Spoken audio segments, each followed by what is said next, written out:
Hello everyone.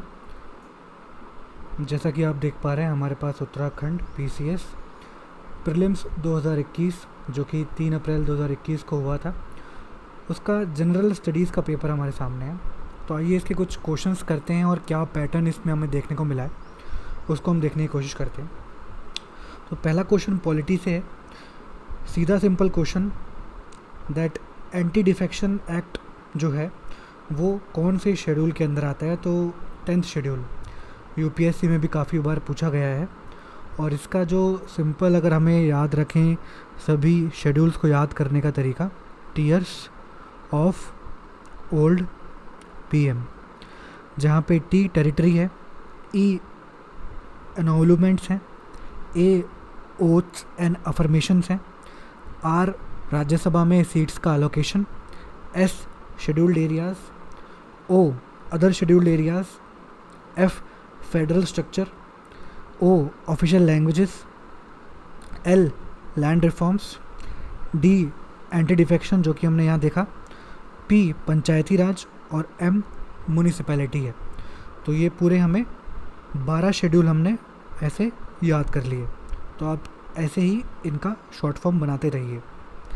फिर next question अगर हम चलें तो ये पूछते हैं कि लोकसभा में जो पब्लिक अकाउंट कमेटी होती है कितने मेंबर होते हैं लोकसभा से। तो अगर हमें पता है कि टोटल जो मेंबर्स होते हैं वहाँ पे 22 होते हैं और 22 अगर मेंबर हैं तो लोकसभा से और राज्यसभा से 2:1 के रेशियो में हम मेंबर्स को लेते हैं। तो यहाँ पे ऑप्शन जो लग रहा है हमें जो 2:1 के पास है वो 15 है, इसलिए अपना आंसर 15 हो जाएगा। नेक्स्ट क्वेश्चन पे चलते हैं। क्वेश्चन पूछता है जो कांग्रेस थी उसने अपना कंप्लीट इंडिपेंडेंस इंडिया के लिए ये गोल कौन से सेशन में किया। तो ये पता है सभी को, लाहौर सेशन, रावी नदी के किनारे पूर्ण स्वराज की बात जब की गई थी तो वो लाहौर सेशन था कांग्रेस का 1929 में। देन अगर हम नेक्स्ट क्वेश्चन को देखें तो क्वेश्चन बोलता है when the Hindi version of national anthem Jana Gana मन was adopted by the constituent assembly of India. तो इसको हम करने की कोशिश करते हैं। अब देखिए इसका जो आंसर रहेगा वो रहेगा 24 जनवरी 1950, क्योंकि जब कॉन्स्टिट्यूशन अडॉप्ट किया गया यानी 26 जनवरी 1950 को, उससे 2 दिन पहले कुछ खास जो इंक्लूजन्स थे वो किए गए थे और जन गण मन जो कि नेशनल एंथम है वो उनमें से एक पार्ट था। इसके बारे में एडिशनल नॉलेज आपको लेनी है तो ये ओरिजिनली बांग्ला में रविंद्रनाथ टैगोर जी ने लिखा था, जिसका हिंदी वर्जन कॉन्स्टिट्यूएंट असेंबली ने अपनाया। नेक्स्ट क्वेश्चन अगर हम देखें तो ये पूछते हैं कि among the following who was the first president of human rights commission of India. तो ये फैक्चुअल क्वेश्चंस हैं।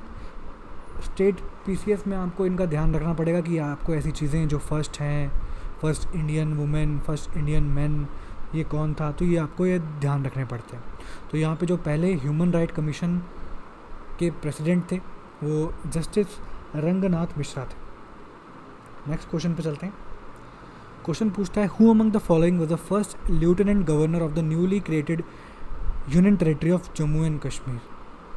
तो ये भी इजी क्वेश्चन, 2019 में जो 370 आर्टिकल को एब्रोगेट किया था तो उसके बाद काफ़ी न्यूज़ में था, इसलिए 21 में ये क्वेश्चन पूछा। तो जो जी.सी. मुर्मू वहाँ पे पहले एलजी बने। नेक्स्ट क्वेश्चन हम देखते हैं to whom the chief defence of staff is military adviser on tri services matter. तो किसको जो चीफ ऑफ डिफेंस स्टाफ है वो किसका मिलिट्री एडवाइज़र होता है। तो ये इजी क्वेश्चन है, इस बार सीएससी में भी देखा गया।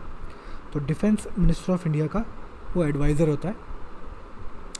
Next question in which of the year International Labour Organization was established. ये इजी क्वेश्चन है, हम सभी को पता है कि इंटरनेशनल लेबर ऑर्गेनाइजेशन को 100 साल अभी पूरे हुए थे और वो पहली ऑर्गेनाइजेशन थी 1919 में जो कि फॉर्म हुई थी किसी भी लेबर स्टैंडर्ड को सेट करने के लिए। इसके अलग अलग कन्वेंशंस यूपीएससी में पूछे जा चुके हैं। नेक्स्ट क्वेश्चन है राइट टू प्रॉपर्टी। जो राइट टू प्रॉपर्टी है ये कौन सी कैटेगरी का राइट है? सबसे पहले जब ये आर्टिकल 19 का पार्ट था तो ये फंडामेंटल राइट था, सॉरी आर्टिकल 19 का जब ये पार्ट था तो फंडामेंटल राइट था। और उसके बाद जब ये कॉन्स्टिट्यूशन अमेंडमेंट हुआ 44th, उसमें इसको आर्टिकल 300A में डाल दिया गया, जिससे इसका स्टेटस केवल एक लीगल राइट का रह गया। अब ये फंडामेंटल राइट नहीं है, ठीक है, कॉन्स्टिट्यूशनल राइट है और लीगल राइट है, मतलब स्टैट्यूटरी और कॉन्स्टिट्यूशनल राइट है, फंडामेंटल राइट नहीं है। नेक्स्ट क्वेश्चन, इनमें से कौन सा जो ऑफिस है वो जोनल काउंसिल को चेयर करता है? जोनल काउंसिल हम जानते हैं कि होम मिनिस्टर जो होता है इंडिया का वो उसको चेयर करता है, ठीक है, नो डाउट इसमें। देन हम चले नेक्स्ट क्वेश्चन पे। तो अगर पंचायत डिसॉल्व हो जाए अपने टाइम से पहले तो उसमें इलेक्शन कितने महीने से पहले हो जाने चाहिए? तो काफ़ी इजी क्वेश्चन है, 6 मंथ के विदिन इलेक्शन वहाँ पे हो जाने चाहिए। ये ऐसा आर्टिकल 243E में लिखा गया है, ठीक है। और यहीं से आप ये भी याद रख लें कि आर्टिकल 243K जो है वो इलेक्शंस के बारे में है पंचायत के, आर्टिकल 243I जो है वो फाइनेंस के बारे में है। तो ऐसे करके आप इनको याद करते चलें। देन कौन से साल में सार्क समिट जो थी वो पहली बार इंडिया में हुई थी? अगेन फैक्चुअल क्वेश्चन रखना पड़ेगा आपको। तो 1986 में सबसे पहले सार्क की समिट इंडिया में हुई थी, ऐसा पहली बार हुआ था। नेक्स्ट हम चलते हैं 13th क्वेश्चन पे। Which of the following constitutional amendments related to formation of National Commission of Backward Classes in India? तो यहाँ पे आपको याद रखना है कि 100 से लेकर के 106 ये जो अभी रिसेंट अमेंडमेंट्स हैं इनको आप ध्यान रखें। यहाँ पे इन्होंने पूछा है कि कमीशन फॉर बैकवर्ड क्लासेस कब बना? तो वो 102 से बना। कमेंट बॉक्स में बताइए आप कि 100 से क्या हुआ था और 101 से क्या हुआ था। आप पूरा बताइए 100 से 106 तक क्या क्या अमेंडमेंट्स हुए हैं। नेक्स्ट क्वेश्चन पे चलते हैं। क्वेश्चन पूछता है what is the tenure of a member of state legislative council? State legislative council is similar to the Rajyasabha in the parliament. तो अगर राज्यसभा में 6 साल का होता है तो सिमिलरली स्टेट लेजिस्लेटिव काउंसिल में भी 6 साल का टाइम पीरियड रहेगा, जहाँ पे हर साल 1/3 ऑफ द मेंबर जो हैं वो हाउस के रिटायर होते रहते हैं एवरी 2 ईयर्स। सॉरी मैंने 1 साल बोल दिया। हर दूसरे साल 1/3 ऑफ द मेंबर जो हैं वो रिटायर हो जाते हैं हाउस से। और आर्टिकल 171 में लेजिस्लेटिव काउंसिल्स के बारे में बात की गई है। अगर हम नेक्स्ट क्वेश्चन को देखें तो नेक्स्ट क्वेश्चन है who was the prime minister of India when the basic principle of India's nuclear doctrine was of no first use was adopted? India's nuclear doctrine of no first use, तो यहाँ पे अटल बिहारी वाजपेयी, सभी को याद है Pokhran test, और आपने मूवी भी देखी है तो वहाँ पे पीएम जो उस टाइम पे थे वो हमारे अटल बिहारी वाजपेयी जी थे। तो यहाँ पे ये आंसर उसका बन जाता है। Then civil services day, civil services day कब बनाया जाता है? तो ये अभी रिसेंटली गया था 21 अप्रैल को। 21 अप्रैल को सिविल सर्विसेज डे बनाया जाता है। और ये क्यों बनाया जाता है? जब सरदार वल्लभ भाई पटेल ने इसी दिन सन 1947 में ऑफिसर्स को एड्रेस किया था, ठीक है, इसलिए इसको सेलिब्रेट करते हैं। नेक्स्ट क्वेश्चन है central information commission. Central information commission कब एस्टैब्लिश हुई? हमें सभी को पता है आरटीआई एक्ट 2005 में आया, तो ये सीआईसीबी उसी का पार्ट है, तो उसी टाइम फ्रेम में ये इसको एस्टैब्लिशमेंट होने के चांस है।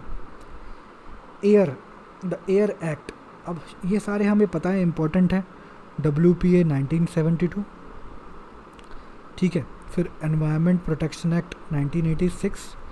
इससे पहले जो हमारा वाटर एक्ट है, एयर एक्ट है, उनको भी ध्यान रखें आप। तो जो एयर एक्ट है वो 1981 में। अब आप बताइए कमेंट सेक्शन में वाटर एक्ट कब हुआ था, वाटर एक्ट कब पास हुआ था? 74 में, 84 में कब हुआ था, ये आप कमेंट बॉक्स में मेंशन करके बताएं। देन नेक्स्ट क्वेश्चन हमें पूछता है कि लिस्ट दे रखी है 2, जिसमें हमें राज्यसभा की सीट्स बतानी है विद इन वेरियस स्टेट्स में। तो हमें उत्तराखंड का पता है कि उत्तराखंड में तो 3 है, उत्तराखंड में 3 सीट है। तो यहाँ अगर हम देखें तो एक ही ऑप्शन हमें ऐसा दिखाई देता है जहाँ पे उत्तराखंड का 3 से मैच हो रहा है, बी का 3 हो रहा है और हमें आंसर मिल जाता है। तो इसलिए हम देख लेते हैं यहाँ पे। तो झारखंड जो है वहाँ पे 6 सीट है राज्यसभा के लिए, छत्तीसगढ़ में 5 सीट हैं और पंजाब में 7 सीट हैं। तो ये चीज़ें आप ध्यान रखिए। तो हमारा ये बनता है कि इस साल जिस भी लेजिस्लेटिव असेंबली के, बड़ी लेजिस्लेटिव असेंबली के चुनाव थे, उनके राज्यसभा सीट भी हम देख लें। लास्ट क्वेश्चन इस सेशन का हम देखते हैं। Who among the following has a right to participate in the parliamentary proceedings. Parliamentary proceedings में किसको राइट होता है? तो हमें सभी को पता है अटॉर्नी जनरल ऑफ इंडिया को होता है। केवल वो वोट नहीं कर सकता, वहाँ पे स्पीक कर सकता है, पार्टिसिपेट कर सकता है, वोट नहीं कर सकता है।